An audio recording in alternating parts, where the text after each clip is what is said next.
irmãos, pela igreja aqui em Umuarama. Louvamos a Deus porque temos a companhia de Deus, né? Graças a Deus. Ele é o nosso Pai, Ele é o Senhor. O Olívio começou aqui falando sobre conhecer a vontade de Deus e andar nela. Isso é fundamental para um filho de Deus. E é exatamente porque somos filhos de Deus que sabemos a sua vontade.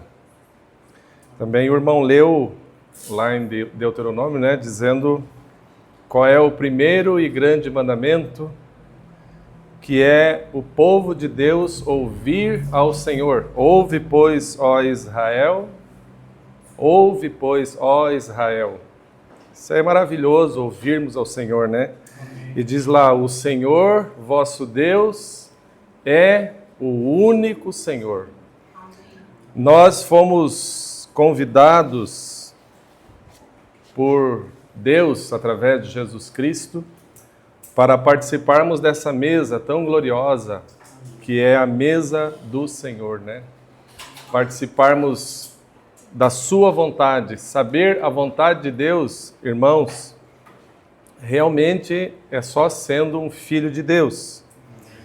E nós somos de Deus e para Deus, né? Somos de Deus e para Deus. Louvado seja o Senhor.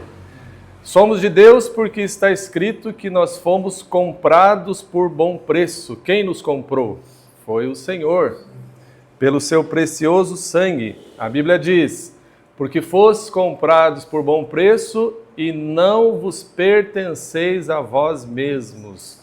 Eu creio que todos nós aqui temos consciência que nós fomos comprados por bom preço. Amém, irmãos? Então também temos que ter consciência que nós não nos pertencemos mais a nós mesmos.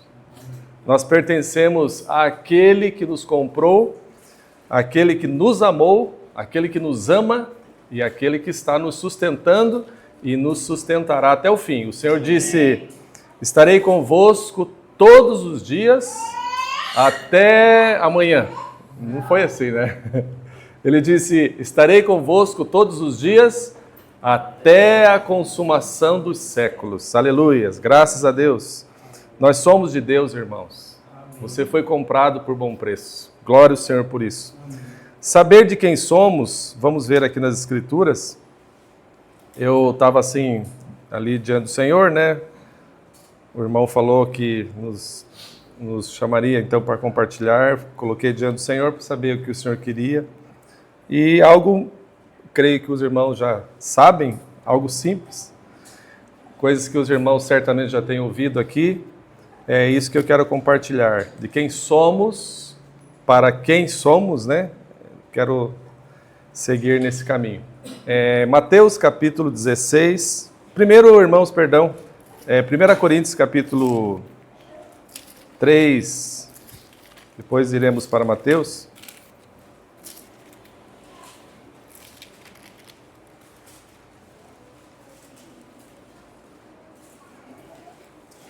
1 Coríntios capítulo 3, verso 4 diz, porque dizendo um, eu sou de Paulo, e outro, eu de Apolo, porventura não sois carnais? Pois quem é Paulo e quem é Apolo, senão ministros pelos quais crestes? E conforme o que o Senhor deu a cada um, eu plantei, Apolo regou, mas Deus deu o crescimento. Por isso, nem o que planta é alguma coisa, nem o que rega, mas Deus que dá o crescimento. Então, nós, irmãos, somos de Deus, né? Nós não somos de Apolo, nós não somos de Cefas, nós não somos de homem ou de instituição nenhuma. Nós somos de Deus e para Deus. Amém, amém, irmão? Amém, glória ao Senhor. Então, indo ali para Mateus agora, Mateus capítulo 16. Quando nós vamos conhecendo o Senhor, é só conhecendo o Senhor que conheceremos a vontade de Deus. No verso 13, esse é um texto muito conhecido entre nós, diz, e chegando, estou lendo o capítulo 16 de Mateus, verso 13, e chegando Jesus às partes de Cesareia de Filipe, interrogou os seus discípulos, dizendo, quem dizem os homens ser o Filho do Homem? E eles disseram, uns João Batista, outros Elias, e outros Jeremias, ou um dos profetas. E disse-lhes ele, e vós, quem dizeis que eu sou? E Simão Pedro, respondendo, disse, tu és o Cristo, o Filho do Deus vivo. E Jesus, respondendo, disse-lhe, bem-aventurado és tu, Simão Barjonas, porque tu não revelou a carne e o sangue, mas meu Pai quem está nos céus. Eu também te digo que tu és Pedro, e sobre esta pedra edificarei a minha igreja, e as portas do inferno não prevalecerão contra ela. E eu te darei as chaves do reino dos céus, e tudo que ligares na terra será ligado nos céus, e tudo que desligares na terra será desligado nos céus. Aleluias. Essa pergunta que Jesus fez, primeiro, ele está com os discípulos, então ele diz, quem dizem os homens ser o Filho do Homem? Em outras palavras, ele estava perguntando, dizendo, o que as pessoas dizem de mim? Então ele obtém uma resposta. Alguém se levanta e diz, Senhor, uns dizem que tu és João Batista, outros dizem que tu és Elias, outros dizem que tu és Jeremias, e outros dizem que tu és um dos profetas. De fato, o Senhor tinha característica desses homens. Então ele torna a fazer a mesma pergunta, dizendo, e vocês, e vós, quem dizeis que eu sou? Veja que grande diferença, irmãos, na resposta que Pedro dá. Verso 15. Disse-lhes ele, e vós, quem dizeis que eu sou? E Simão Pedro respondendo disse, tu és o Cristo, o Filho do Deus vivo. Aleluias. Que diferença de resposta. Isso é maravilhoso, irmãos. Porque isso muda totalmente a nossa maneira de caminhar. Certo? Como nós lemos ali no primeiro texto, que nós somos do Senhor e para o Senhor, então nós temos que conhecer quem é Jesus. Quem é Jesus? Jesus, embora tenha... Quem foi João, por exemplo? João, ele pregava o batismo do arrependimento. Elias era um homem de fazer fogo descer do céu. Jeremias era um homem que clamava pelo povo, ele chorava diante de Deus, ele lamentava por causa do povo. E os profetas traziam as previsões daquilo que o Senhor iria fazer. De fato, o Senhor tinha essas características, mas ele era muito mais que Jeremias, ele era mais que João, ele era mais que Elias, ele era mais que um profeta. A resposta correta é essa, Senhor, tu és o Cristo, o Filho do Deus vivo. Amém. Nós temos que ver o Senhor como Ele é, irmãos. Amém. Se nós não vermos o Senhor como Ele é, nós seguiremos parcialmente a vida cristã. Isso é uma realidade. Há irmãos que veem Jesus como um profeta, né? E enfatizam na sua vida só as profecias, o culto é bom se tiver profecia, o culto é bom se tiver os dons atuantes no momento do culto. Enfim, só vamos abordar particularidades. Mas nós temos que ver Jesus, assim como Pedro teve essa revelação.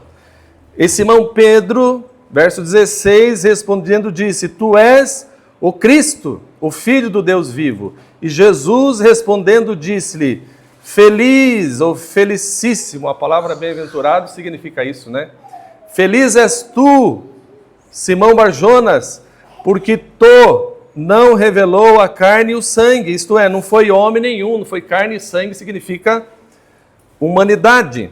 Não foi pessoa alguma, não foi humano nenhum que te revelou que eu sou o Cristo, mas o meu Pai que estás nos céus. Que maravilha, irmãos. Isso muda totalmente a nossa maneira de caminhar no Senhor. saber quem é Jesus pela revelação do Pai, é isso que todo cristão precisa ter como revelação. Isso é uma revelação. Ah, mas eu sei quem é Jesus. Mas nós temos que receber essa revelação de Deus. A Bíblia diz que ninguém, Jesus disse, né? Ninguém vai ao Pai a não ser por mim, disse o Senhor, né? Mas também está escrito que ninguém vem a Jesus se pelo Pai não for enviado. Se Deus não revelar ao nosso coração quem é Jesus, jamais nós conheceremos quem é Jesus. Quem é Jesus? Jesus é o Filho de Deus. Quem é Jesus? Jesus é a expressa imagem do Pai. Quem é Jesus? Jesus é aquele que desceu do céu e se fez carne. João disse isso, né? Ele é o Verbo que se fez carne e habitou entre os homens. Quem é Jesus? Jesus é a sabedoria. Quem é Jesus? Jesus é toda a inteligência. Quem é Jesus? Jesus é a vida. Quem é Jesus? Jesus é o Salvador. Quem é Jesus? Jesus é o Senhor. Vamos lá, quem é Jesus? O caminho. Que mais? A verdade, a vida. Quem é Jesus? É tudo. A Bíblia diz que Ele é tudo em todos. E sem Ele, irmãos, Ele disse, sem mim, nada podeis fazer.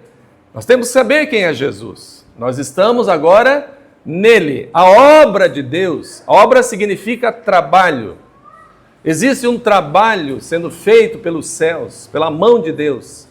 Então, a obra, o trabalho, a obra de Deus é esta, a obra de Deus, que creiais naquele que Deus enviou. Essa fé, elas tem que estar fundamentada diretamente no Filho de Deus. Debaixo desse céu, nenhum outro nome há dado entre os homens, pelo qual devamos ser salvos, a não ser pelo nome de Jesus. Não há nome maior do que esse nome. Nós estamos reunidos em nome de Jesus, né? Nós estamos congregados em Jesus. Ele é tudo em todos. Ele é a luz, Ele é maravilhoso, conselheiro, Deus forte, príncipe da paz. Por isso que nós devemos saber quem é Jesus. Ele é esse Senhor, irmãos. Muitos querem Jesus como Salvador. Mas daí quando Ele começa a se apresentar como Senhor, aí as pessoas já não querem mais.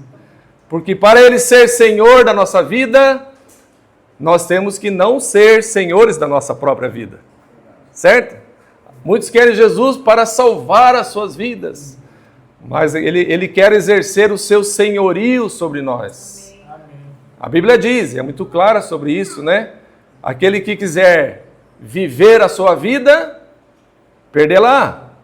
Mas aquele que perder a sua vida por amor de mim, acha-la. Quando Jesus começa a ser Senhor da nossa vida, isso exige renúncia da nossa vida para que Ele se assenhoreie de nós. Então Ele se apresenta como Senhor. Ele é o nosso justificador. É Ele que está conosco, irmãos. Ele diz, estarei convosco todos os dias. Ele está conosco. Vocês têm essa fé plena, irmãos? Amém. Claro, se nós não temos, então muito ruim, né? Glória ao Senhor.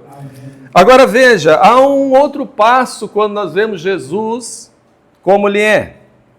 Há uma segunda revelação nesse texto. Verso 17, Jesus respondendo disse-lhe, bem-aventurado és tu, Simão Barjonas, porque não foi carne nem sangue que te revelou que eu sou o Cristo, mas o meu Pai que está nos céus. Eu também te digo que tu és Pedro. O nome Pedro no grego significa pedaço de rocha, ou pedaço de pedra, né? Então eu também te digo que tu és Pedro, e sobre esta pedra, Jesus, sobre ele, edificarei a minha igreja, e as portas do inferno não prevalecerão contra ela.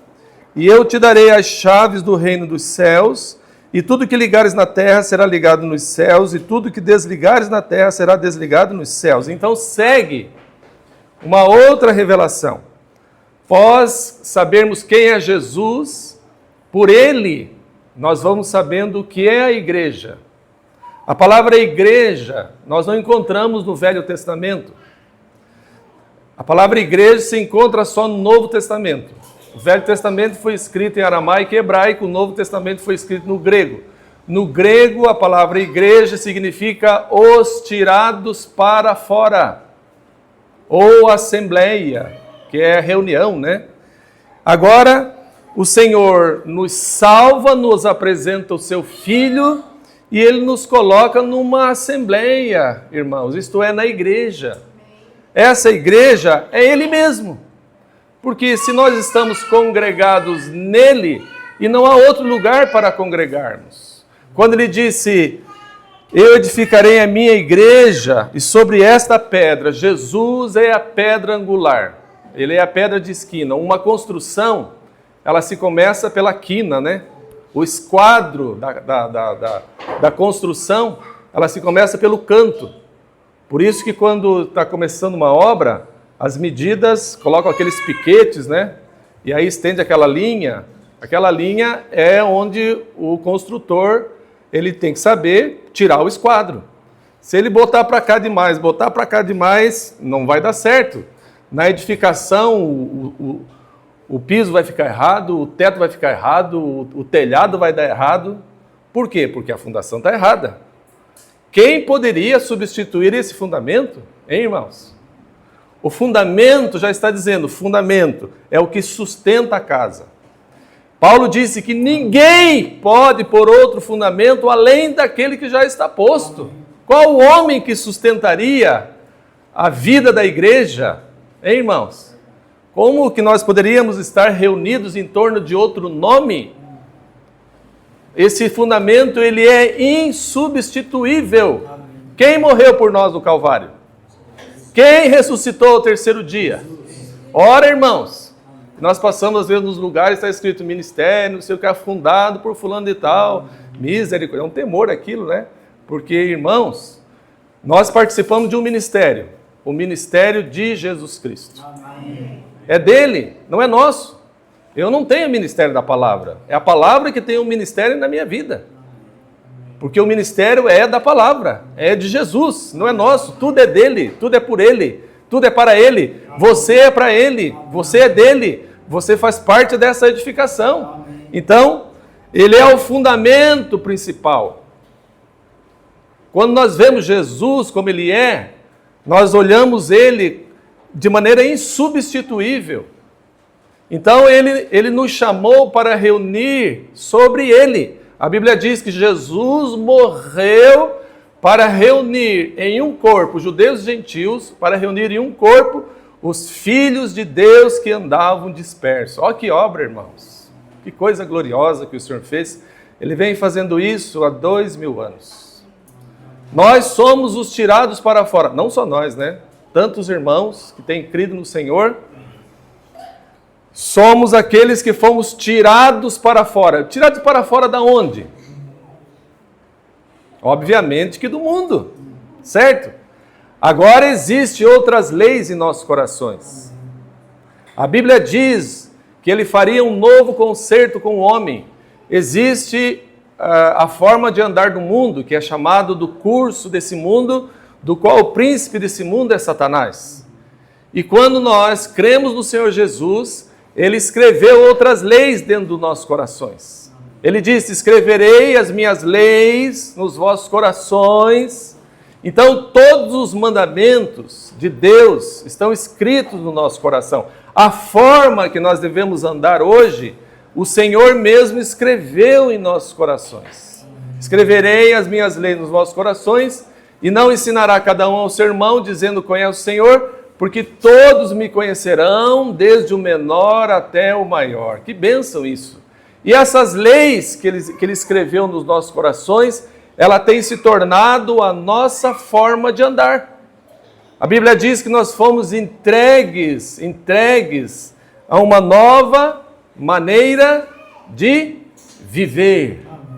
Você foi entregue a uma nova maneira de viver. Por isso, Paulo, acho que o irmão citou aqui também, Paulo disse, aquele que está em Cristo, nova criatura é. As coisas velhas vão se passando. O que é o velho? O velho é aquela maneira antiga de andar, que aquela natureza antiga que você tinha ditava para você, certo? Não há nenhuma alegria, até vergonha de lembrarmos das coisas passadas, né?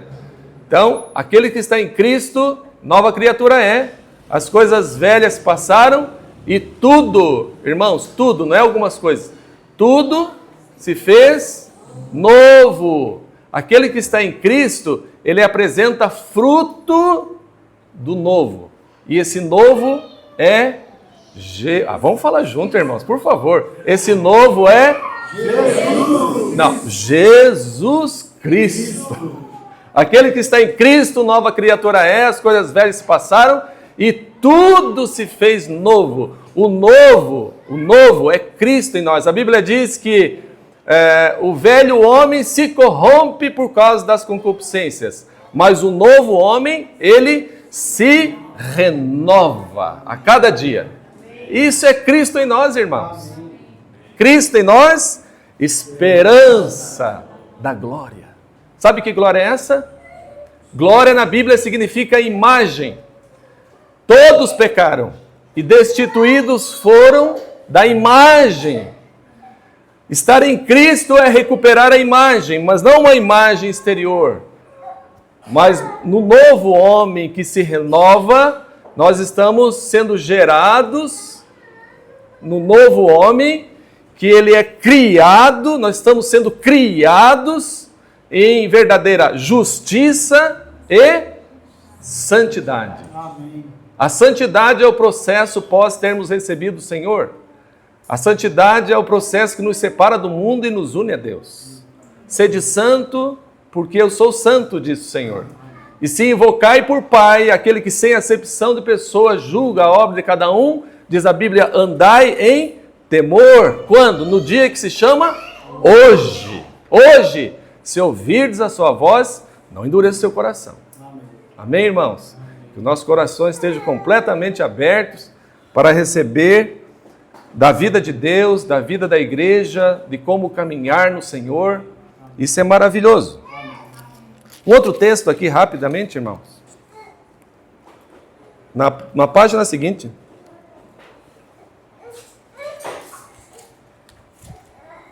Capítulo 17.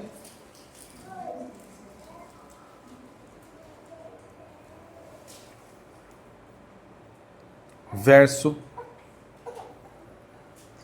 1, diz: 6 dias depois, tomou Jesus consigo Pedro e a Tiago e a João, seu irmão, e os conduziu em particular a um alto monte. E Jesus transfigurou-se diante deles, e o seu rosto, ó nosso Senhor, irmãos, e o seu rosto resplandeceu como o sol, e as suas vestes se tornaram brancas como a luz. E eis que lhes apareceram Moisés e Elias falando com ele. E Pedro respondendo disse a Jesus: Senhor, bom é estarmos aqui. Se queres, façamos aqui 3 tabernáculos, um para ti, um para Moisés e um para Elias. E estando ele ainda a falar, eis que uma nuvem luminosa os cobriu, e da nuvem saiu uma voz que dizia: Este é meu amado filho em quem me comprazo. E diz: escutai-o, escutai-o. E os discípulos, ouvindo isso, caíram sobre os seus rostos e tiveram grande medo. Então, Jesus no Monte da Transfiguração,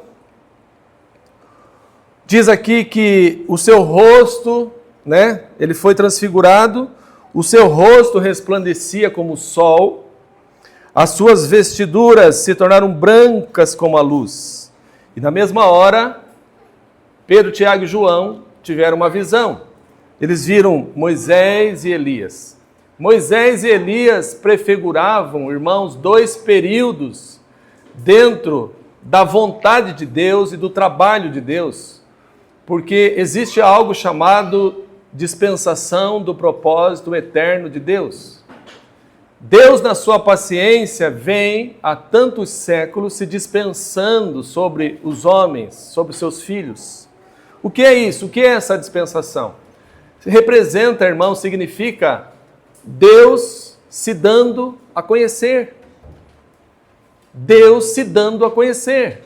Porém, diante da grandeza do nosso Deus e diante da sua paciência, Ele usou o tempo, Ele usou pessoas, Ele usou situações para se deixar ser conhecido. No entanto, a imagem de Moisés representa o período da lei, né?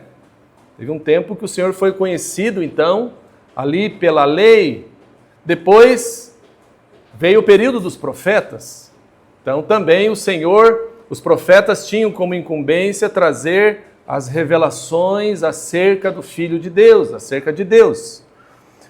Mas tudo levava, culminava para Cristo. Tudo. Por isso que a visão de Pedro, Tiago e João, eles viram Moisés e Elias. Então, Pedro diz, Senhor, bom é estarmos aqui, quer que façamos 3 tabernáculos, um para ti, um para Moisés e um para Elias. A voz que sai do céu é uma voz totalmente, irmãos, que direcionava então o coração de Pedro, Tiago e João, dizendo, eis aí o meu filho amado, a ele ouvi. Porque Moisés falou do Messias, os profetas anunciaram o Messias, mas agora estava ali, no lado deles, o Messias, do qual os salmos, os profetas, a lei falava. Por isso a voz de Deus estava direcionando o coração deles tremendamente, de maneira correta, dizendo, eis aqui o meu filho amado, a ele ouvi. Ele que nós temos que ouvir, irmãos. Esse fato aconteceu há 2000 anos atrás. 2000 anos. É triste quando a gente ainda vê que falta compreensão nos filhos de Deus. Há muitos irmãos que são nossos irmãos, que não receberam essa compreensão e querem andar na lei ainda, né? Bom, Cristo já veio. A revelação de toda a lei já veio. A revelação que os profetas falaram já veio. Faz 2000 anos que Cristo se manifestou. Não foi para Moisés pela lei, não foi para os profetas que o Senhor disse que toda a plenitude dele, de Deus, habitava no Filho. Foi para o Filho que Deus falou isso. Tudo está em Cristo, irmãos. Veja que no trabalho de Deus e na paciência de Deus, através dos séculos, Deus veio se revelando com muita paciência aos seus filhos que estão sobre a terra. Nós vivemos num tempo privilegiado. Vivemos, irmãos. Imagine se vivesse no tempo da lei.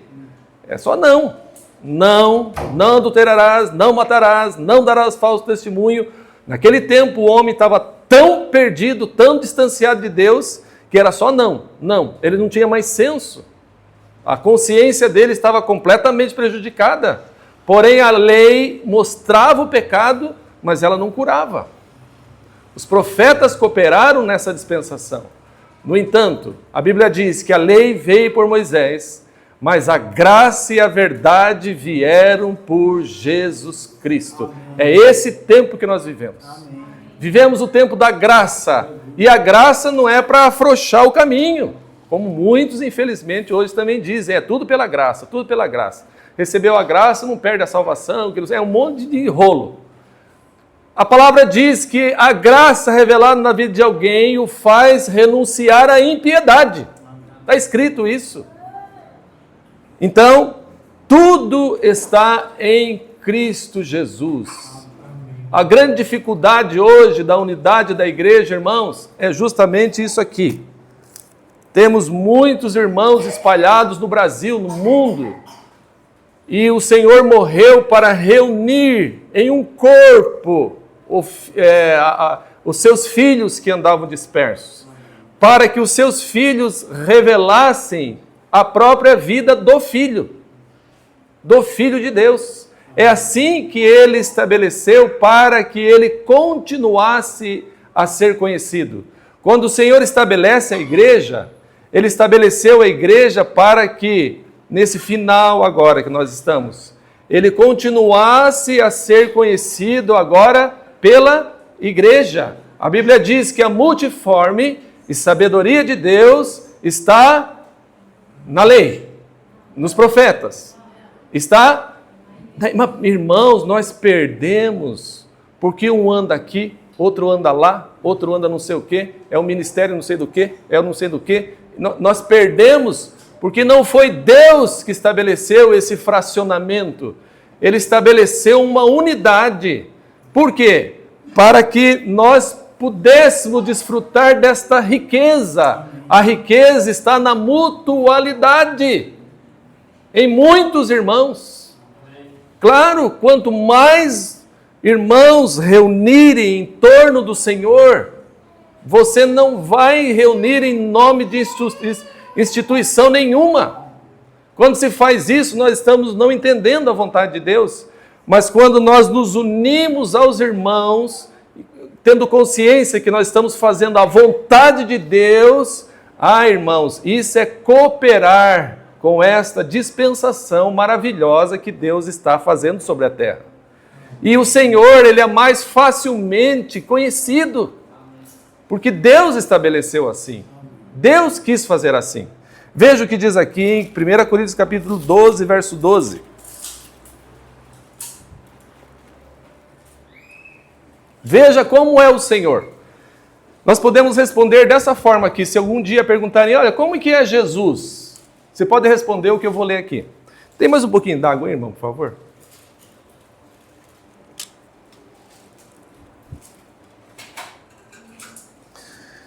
Capítulo 12 de 1 Coríntios, verso 12 diz, porque assim como o corpo é um. Bom, o teu corpo é um ou é dois? Um. Bom, mas você tem muitos membros, né? 2 braços, 2 pernas, um nariz, 2 olhos, né? 2 orelhas, 2 pés. Obrigado, irmão. Assim como o corpo é uma unidade, mas ele é formado por muitos membros. Olha, porque assim como o corpo é um, porém ele tem muitos membros, porém todos os membros desse corpo, sendo muitos, são um só corpo, certo? Então a juntura de 2 pés, 2 pernas, 2 braços, 2 olhos, boca, nariz, orelha, forma uma unidade só. Amém, irmão? Isso é fácil, né? Tá. Aqui diz assim, porque assim como o corpo é um e tem muitos membros, e todos os membros desse corpo, sendo muitos, são um só corpo, leia comigo, o que diz o final? Assim é Cristo também. Assim é Cristo também. Mas como que é isso? Como que Cristo? Irmãos, esses membros simplesmente somos nós. Pronto. Nós somos os membros do corpo de Cristo. Porém, como que um corpo pode andar com os membros afastados, divididos, distantes? O funcionamento do corpo vai ser prejudicado, logicamente, claro. Então, quando nós vamos tendo consciência da vontade de Deus, nós vamos nos apressando em viver essa realidade. Porque é uma realidade, irmãos. Isso muitas vezes exige renúncia, mas é isso mesmo. Quer mais renúncia do que o Filho de Deus renunciou? Imagine, ele sendo Filho de Deus, ele estava à destra do Pai, glorificado. Ele se destitui da sua glória. Se fazer como homem, irmãos, para Jesus, era uma destituição da onde ele estava muito grande. Mas ele faz isso. E não só se faz homem. O que ele faz? Sendo justo, nunca tendo pecado. A Bíblia diz que na sua boca não se achou engano. Ele toma o pecado de toda a humanidade. Toda a injustiça do homem recai sobre ele. E ele, então, lá na cruz, ainda é crucificado e diz no final, Pai, perdoa-lhes, porque eles não sabem o que fazem. Que amor, irmãos, que amor. A Bíblia diz que Deus mostra o seu amor para conosco, que sendo nós ainda pecadores, Ele deu a sua vida por nós. Você botaria dinheiro bom, você botaria dinheiro bom em material ruim? Você compraria matéria-prima estragada com dinheiro bom do teu suor? Ninguém faria isso, né?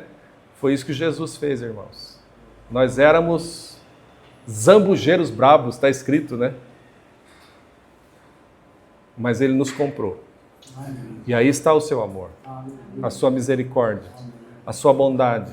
Ele deu a sua vida por nós. Isso é amor. Ele nos comprou com esperança. E Ele nos reuniu, irmãos. Ele não só nos comprou, Ele nos deu uma família. Essa família é a igreja. E ele não parou aí. Ele quis que nós o conhecêssemos mais. E Ele quis que nós o conhecêssemos mais. Eu sinceramente, irmãos, há um lamento assim dentro do coração da gente de ver o corpo de Cristo fracionado, porque o Senhor não morreu para isso. O Senhor morreu para ver o corpo, os membros, aqueles que aceitam Ele como Senhor, unidos nele. Unidos nele, é nele que nós estamos unidos. E quando nós estamos unidos a Ele, automaticamente estamos unidos aos irmãos. Numa localidade, deveria-se, pela palavra de Deus, todos os filhos de Deus que creem no Senhor reunir-se juntos. Essa é uma fé da igreja primitiva, irmãos. Lá diz, todos os que criam estavam juntos. Isso é fé. Isso é fé e visão. Porque falta fé e porque falta visão, o povo, cada um reúne num canto. Quantos habitantes tem em Moarama?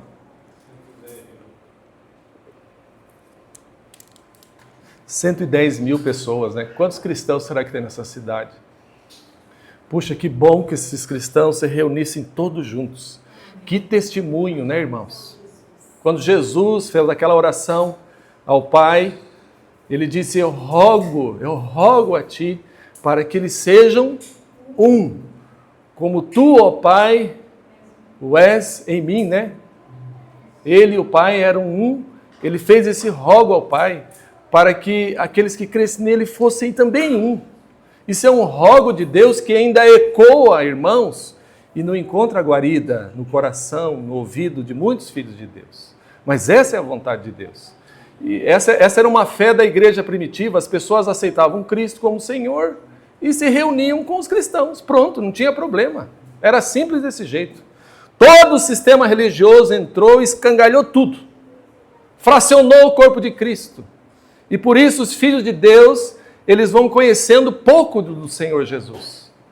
Mas quando Deus encontra fé nos corações para romper toda essa barreira, irmãos, que bênção. Então a igreja, ela ganha com isso. Tanto é que a Bíblia diz que aquele que é acrescentado ao corpo é o corpo que tinha falta daquele que é acrescentado, né?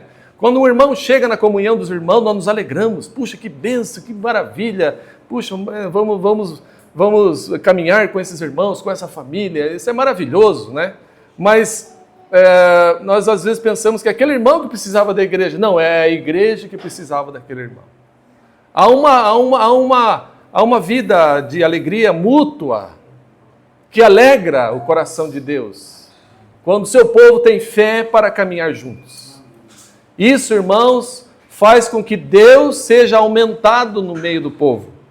Por isso que o que Deus estabeleceu? Ele estabeleceu um corpo para ele ser conhecido. Ele ser conhecido. O que a igreja ganha se unindo? O conhecimento de Deus. A vida de Deus. Agora veja.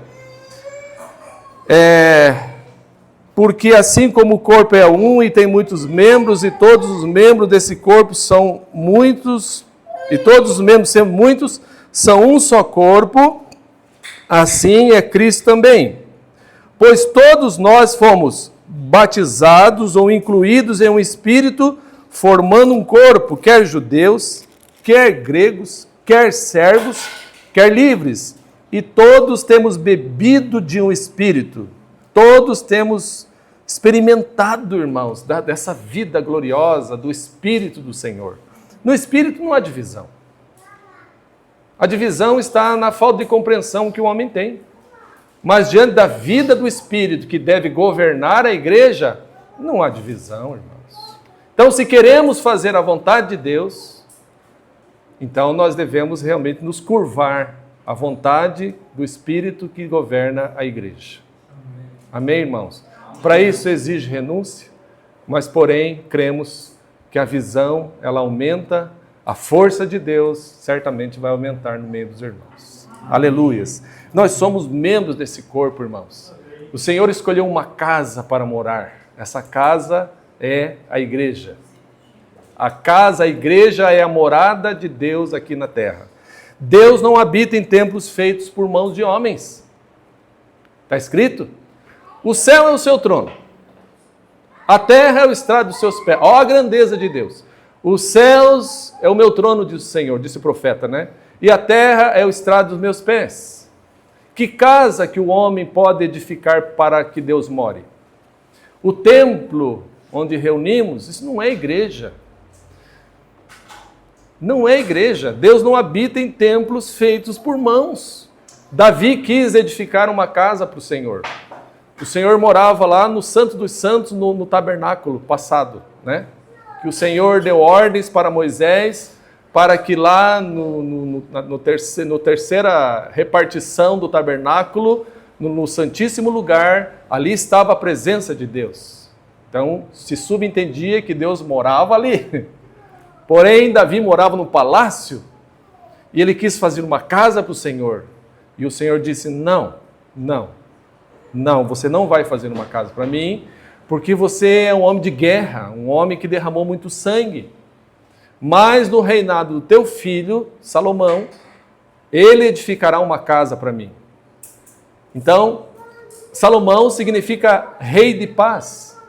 Por que foi nos dias de Salomão que foi edificada uma casa para o Senhor? Porque o nome é sugestivo, rei de paz, Salomão, rei de paz. A casa só é edificada em paz. Quando é tempos de guerra, não há edificação. Mas quando Deus traz paz, então há edificação. Porém, esse próprio Salomão, quando ele vai edificar uma casa para o Senhor, ele sabia disso, ele disse, o Altíssimo não habita em templos feitos por mãos de homens. Ele sabia. Então o templo, logicamente que ele não representa a casa de Deus, porque Deus já tinha se provido de uma casa não feita por mãos. Ele tinha se provido. E qual casa é essa? Você e eu. Certo? Hebreus, capítulo 3. Algum irmão lê, por favor. João, você que tem voz de trovão, manda bala, João. Vai lá. Hebreus, capítulo 3. Leia, por favor, desde o verso 1. Isso. Por isso, irmãos santos, participantes da vocação celestial. Vocação é chamamento. Nós fomos chamados com uma santa vocação. Continua. Considerai a Cristo Jesus, apóstolo e sumo sacerdote da nossa confissão. Continua. Sendo fiel ao que o constituiu, como também o foi Moisés em toda a sua casa. 3. Porque ele é tido por digno de tanto maior glória do que Moisés. Quanto maior honra do que a casa tem aquele que edificou. Porque toda a casa é edificada por alguém, mas o que edificou todas as coisas é Deus. E na verdade Moisés foi fiel em toda a sua casa, como servo para testemunho das coisas que se haviam de anunciar. 6.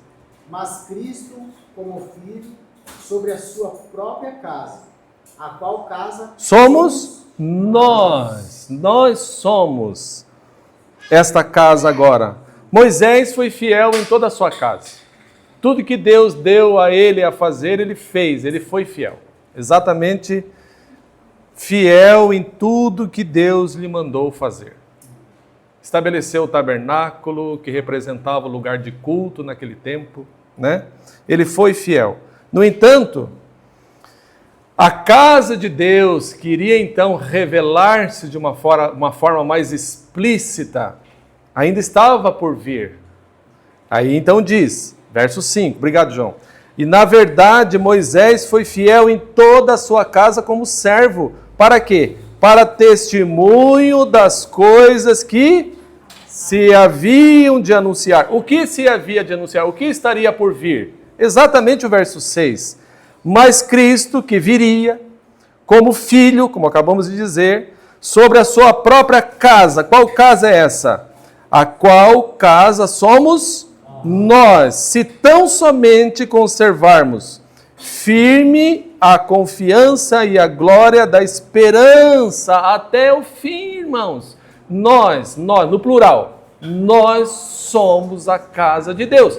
Por isso que Deus não habita em templos feitos por mãos de homens. Por quê? Porque Ele já se proveu de uma casa não feita por mãos. Quem te fez? Quem fez? Quem te constituiu 2 vezes? Quem te formou lá dentro do ventre da sua mãe? Como que Deus, nessa sabedoria tão gloriosa, Ele fez os ossos, os músculos, os órgãos, tudo funcionando perfeito, permitiu que você viesse a esse mundo. Irmãos, ninguém nasceu para existir somente. Ninguém veio para esse mundo para existir. Nós viemos com um fim determinado, para sermos conformes à imagem de Jesus. Está escrito, Ele nos predestinou. Ele nos predestinou, antes de nós nascermos, diz que Ele já tinha nos eleito nele. Que coisa é essa, irmãos? O eterno, escute isso, anote isso. O eterno não é só para frente. O eterno também é para trás. Diz a Bíblia que desde os tempos eternos, Ele já nos conhecia. E nós viemos a esse mundo não simplesmente para nascer, crescer e morrer, como se fala, né? Mas longe disso. Imagine o homem, a imagem e semelhança de Deus. Nós viemos a esse mundo para experimentar do pecado e morrer. Não! Nós viemos para esse mundo, a Bíblia diz que nós fomos predestinados, antecipadamente, com um destino, para sermos conformes à imagem de Jesus. Amém. Para isso que nós viemos. Essa é a casa de Deus. Agora, essa casa não é, embora nós sendo feitos muitos irmãos, nós formamos uma unidade. E essa unidade se chama o corpo de Cristo. A casa de Deus. Essa é a casa de Deus. Amém. Essas são as pedras vivas, do qual Pedro recebeu a revelação lá naquele texto de Mateus que nós lemos. O Senhor disse, eu também te digo que tu és Pedro. Pedro significa pedra. Pedro entende tão bem isso que quando ele escreve a sua 2ª carta, se não me engano, ele diz, vós também sois pedras vivas, edificadas sobre o fundamento, do qual o artífice e construtor é Deus. Vós, como pedras vivas, sois edificados casa espiritual e sacerdócio santo. Nós, a igreja, é uma casa espiritual. Quem olha para você, vê você um corpo físico. Mas nós fomos constituídos uma casa espiritual. Tudo que é espiritual é invisível.